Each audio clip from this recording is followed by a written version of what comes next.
Tes. Ayo, Pioners, kemarin siapa ya yang sempat komentar di channel YouTube Mang Adun? Itu katanya, Mang lanjutin dong informasi kosasi. Oke ya, assalamualaikum warahmatullahi wabarakatuh. Balik lagi di channel Mang Adun ya. Jadi di video kali ini kebetulan ada sedikit informasi tentang kosasi ya.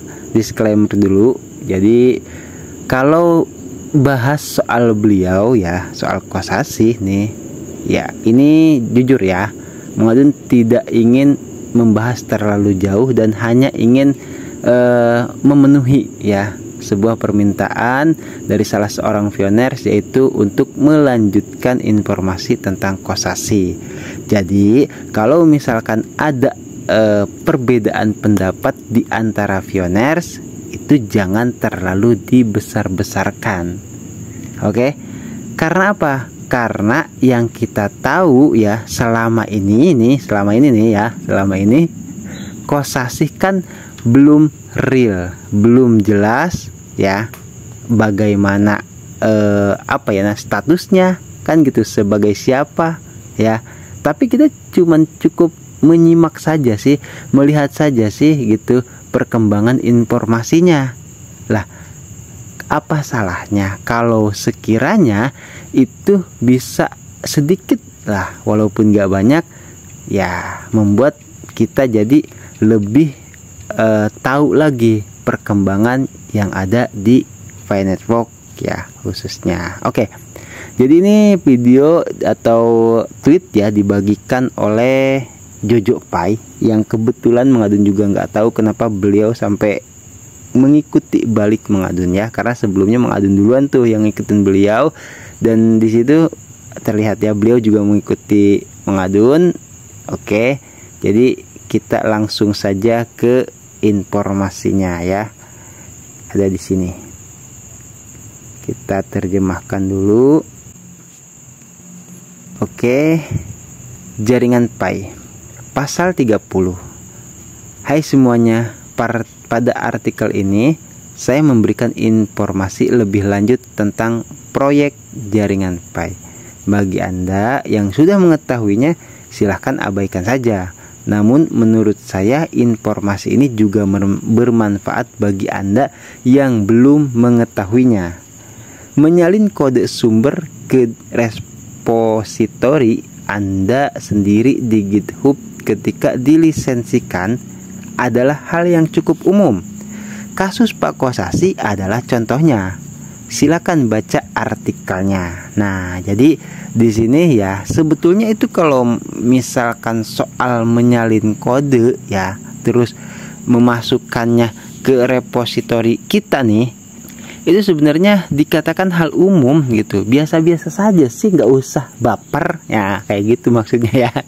Jadi kenapa sampai harus ada yang nggak suka atau misalkan yang fanatik? Nggak harus seperti itu, kita cukup lihat saja gitu, karena ini hal yang biasa juga, nggak usah heran gitu. Nah mungkin yang bagi yang kaget ya kan, atau yang nggak percaya atau yang fanatik, itu merupakan sesuatu yang wah gitu. Tapi kalau yang bagi yang paham nih, Pak Jojo Pak Jojo Pi ini, beliau tahu betul karena beliau mengakses gitu, dan itu memang hal yang biasa menurut Pak Jojo ya. Oke, kita baca artikelnya ya dari Pak Jojo ini. Berdasarkan informasi dari GitHub, berikut adalah daftar repositori resmi Pi Network dan yang dikembangkan oleh pengembang untuk perbaikan dan pengembangan lebih lanjut ya. Titik 2 repositori jaringan Pi maksudnya ya. Nah, di sini ada, bisa kita lihat apa saja repositori jaringan Pi resmi itu. Ada CS Harp, terus WP Sharp, terus Pi Blazor ya, Blazor SDK dari jaringan Pi. Nah, terus repositori yang di fork oleh pengembang ya, atau yang diotak-atik lah, mungkin seperti itu ya. Nah ini kita bahas kosasi. Banyak yang sama Pak kosasi itu diutak-atik atau dikembangkan atau mungkin dirubah-rubah seperti itu ya. Kalau misalkan kayak motor itu mungkin dikorek-korek lah ya gitu. Nah di sini kita bisa lihat banyak ada P-Nexus, P-Connective ya, terus apalagi banyak ya, kita bisa baca P-Nexus Autonomous Banking Network, sistem perbankan yang otonom dan terdesentralisasi. Terus P-Connective atau WP membangun alternatif untuk Reddit menggunakan Rust dan Node.js. Kosasi apa itu garis miring PyNA ya, seperti itu. PyNetwork titik 2 kode sumber dan dokumentasi untuk proyek arsitektur saraf jaringan Pi. Wih, ada istilah arsitektur saraf. Itu jaringan loh, saraf jaringan ya. Nggak ngerti Mang Adun juga, tapi ya kita cukup tahu aja. Makanya ini untuk pengetahuan juga gitu. Terus kosasi Medinet, Network Blockchain Medical Management. Oh itu maksudnya ya, manajemen sumber daya medis dan sistem pengawasan penyakit yang terdesentralisasi itu. Terus Piguard Monitor, sistem monitoring untuk mendeteksi dan mencegah ancaman keamanan pada jaringan Pi. Wah ini keren nih kalau yang ini ya, jadi kita paham gitu ya. Ini sistem yang katanya memonitor lah ya, itu untuk mendeteksi atau jaga-jaga mencegah ancaman keamanan pada jaringan Pi. Terus ada FCN ya, Property Komersi Core Gudang Inti. Wih, gudang inti untuk platform real estate dan e-commerce, PT FCN ya, seperti itu. Terus kosasi, terus apalagi tuh WetPay integrasi payment X Twitter ya, itu pembayaran Twitter mungkin seperti itu dengan jaringan Pi. Nah ini rumor ini. Ya memang ya, bukan berarti Mang Adun melebih-lebihi. Kalau Mang Adun sih nggak heran kalau ada istilah pembayaran antara Pi dengan Twitter. Karena apa ya, Elon Musk gitu, seorang Elon Musk ya, kita tahu gitu kecanggihan Pi Network, teknologi Pi Network juga dibantu oleh artificial intelligence atau AI ya. Nah AI itu salah satunya ya yang punya sahamnya yaitu Elon Musk. Makanya kalau misalkan suatu waktu misalkan Elon Musk mengintegrasikan Pi ke dalam perusahaannya, baik itu Starlink ataupun Tesla, nggak usah heran ya. Karena memang sudah ada linknya gitu loh ya, sudah ada jalannya.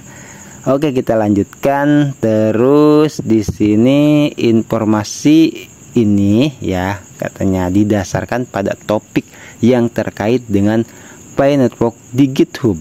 Untuk informasi lebih akurat dan detail, Anda dapat langsung mengakses repositori di GitHub atau menghubungi tim Pi Network ya. Kesimpulannya ini yang penting nih ya. Pak Kosasi telah diberikan lisensi oleh Pi Network untuk mendownload source code dari repositori Pi Network ke repositori pribadi Pak Kosasi. Dia kemudian meneliti dan mengedit sumber di repositori miliknya. Namun repositori tersebut bersifat independen dan tidak terhubung satu sama lain.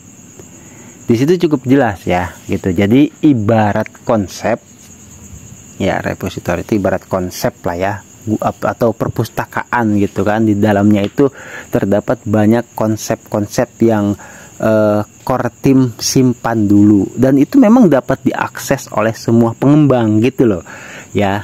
Nah yang bisa masuk ke situ siapa? Yaitu yang mendapatkan izin. Nah di sini di kesimpulan, Pak Kosasi telah diberikan lisensi oleh Pi Network Kok bisa masuk? Ya bisa, karena apa? Karena dapat izin.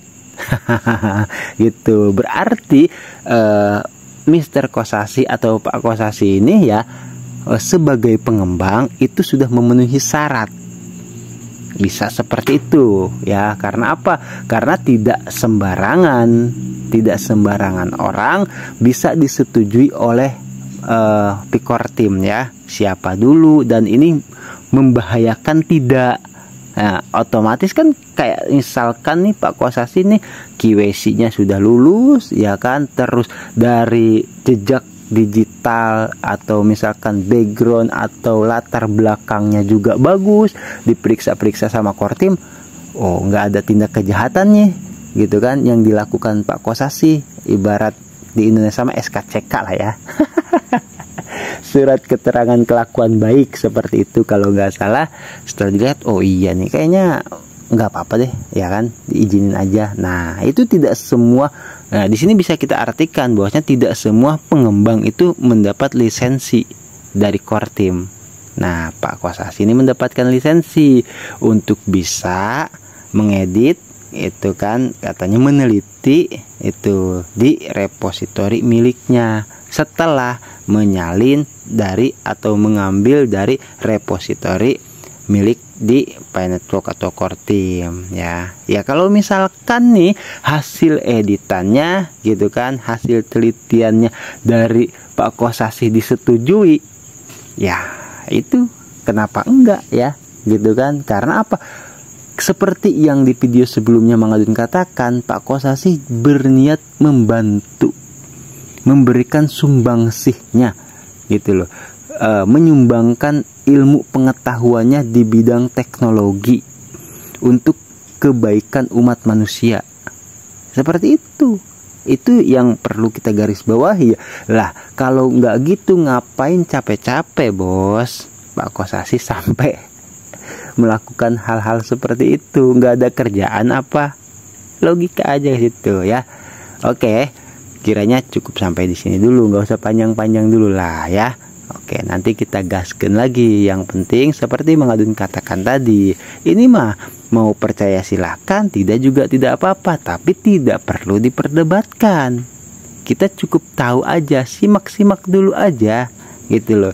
Pantau-pantau dulu aja perkembangannya. Kalau ke sananya terus berlanjut, ya tetap kita pantau. Nah, tentu dalam setiap kisah atau cerita, kalau katanya ada band, itu pasti ada ujungnya, pasti ada akhirnya ya.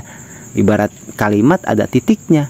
Nah, sampai di mana Pak Kosasi ini gitu loh dalam melakukan hal semacam ini, atau meneliti atau mengedit repositorinya punya Kortim gitu.